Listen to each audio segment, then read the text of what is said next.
pati ako naawa, naging comedian ako. Ladies and gentlemen, let's hear some words from Mr. June Quintanar, now a part of Organo Gold.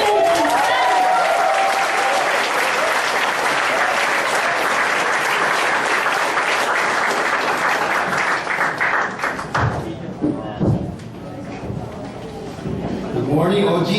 Morning! Alam mo, mas Vegas na, no? Okay, ma'am, para kay Ma'am Jo, pwede na kami lang sa inyo, Jo, ha?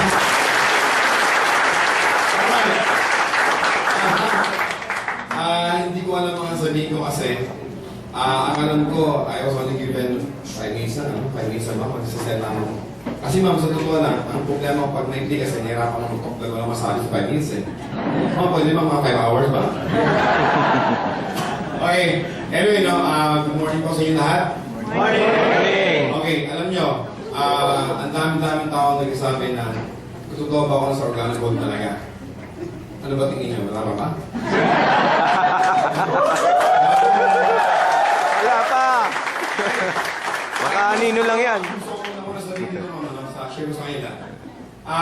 Hindi ko alam kung ano share ko, ano ba yung gusto malaman sa ibang background ba? Or hindi ko alam kung bakit, kung kailangan mo lang pag-negosyo ako. Sure, gusto ko na malaman pag-focus.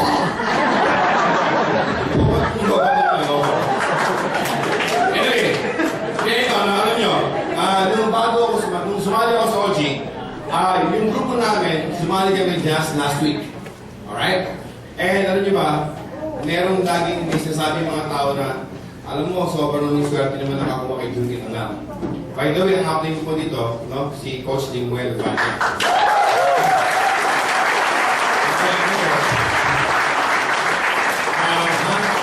Tapos, ang happening naman ni Coach Limuel, of course, diba, si Coach Rick Daganas.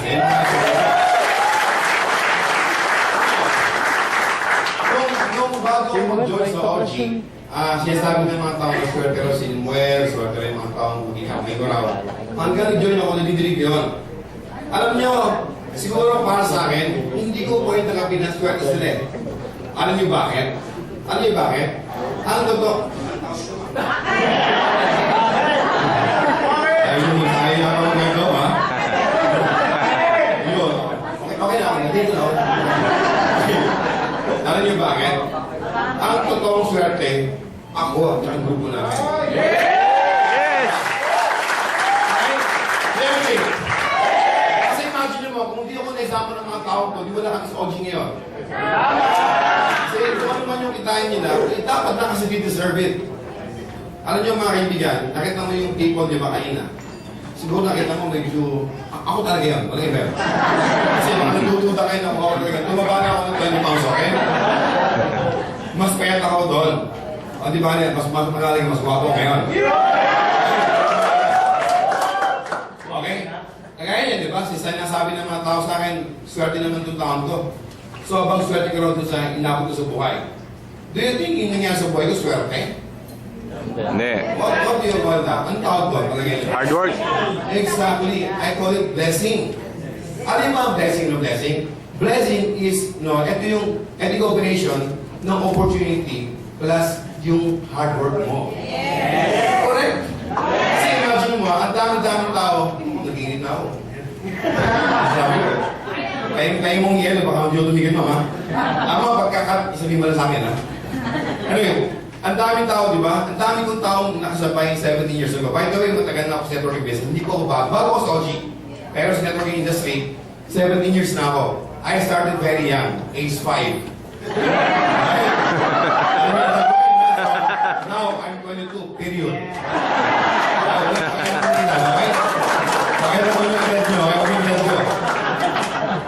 So, ang aga pa na mo, di ba? Imagine mo, hindi pa ako nag-elementary. Networker na ako, ha? Okay. So, ang dami kong mga kasabay na-invite sa networking business, no?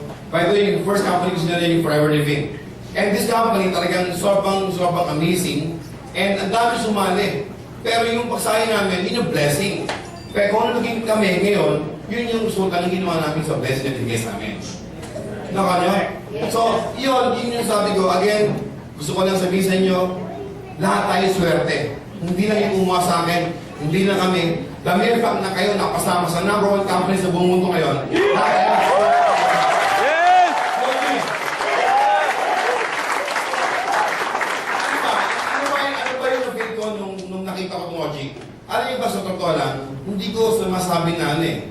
na accident ito nangyari sa akin.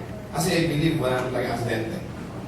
Yung pagpunta mo ngayon dito, maniwala ka, it's God's plan. Alam niyo ba, ang dami-daming invite ngayong araw na to? Ang dami. Mabuti hindi dumating ka kasi dumit lang, matayo po ang pare-parehas. Tama ba eh? So, ang dami-daming invite ngayon, pero ikaw na upo dyan. Meaning, ang upuan niya talaga, ito talaga para sa'yo talaga yan. So, ako, nung sinama ako sa OG, wala naman talaga isama sa, no one invited me here. Wala nag-convince sa akin actually. Wala. Aksidente? Hindi. Plano eh. Bakit? Hindi ko siya lagi nahanap eh. In fact, actually po ako sa previous company po namin last month. Okay? Ano yun? Huwag kang mag-alala. Text tayo na. Okay.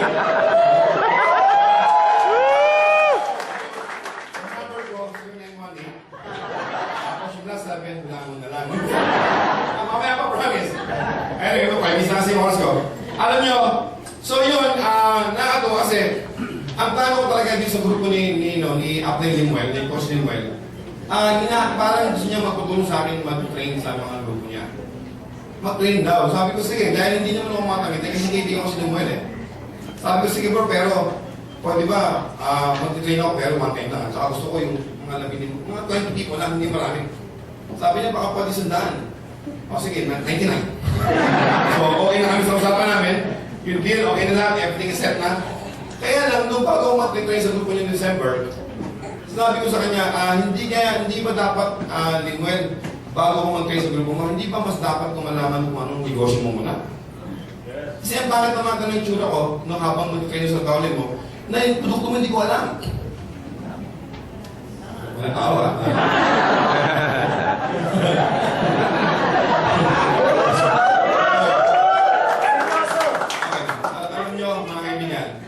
Sino mo sa kanya, ano produkto mo, ano ba yung kompla niyan, sino ba ang mga kasama mo dyan. In short, yun mo lang. So, nakita kami sa coffee shop, alam niyo, sutok ko lang, so ba ako na-shock kasi hindi ko alam, yung makikita ko yung video. Namove ako sa, totoo lang, namove ako sa video. Yung makita ko yung ano, yung edit, diba, yung car edit program nila, yung Benz, diba? Yung nakita ko yung mga Ferrari, nakita ko yung Rolls Royce. At doon nakita ko yung MGM Grand at New Orleans. Alam niyo, sa totoo lang, hindi naman ako nabalid doon sa totoo sa kotse. Sa daming tao, doon ako nabalid, hindi.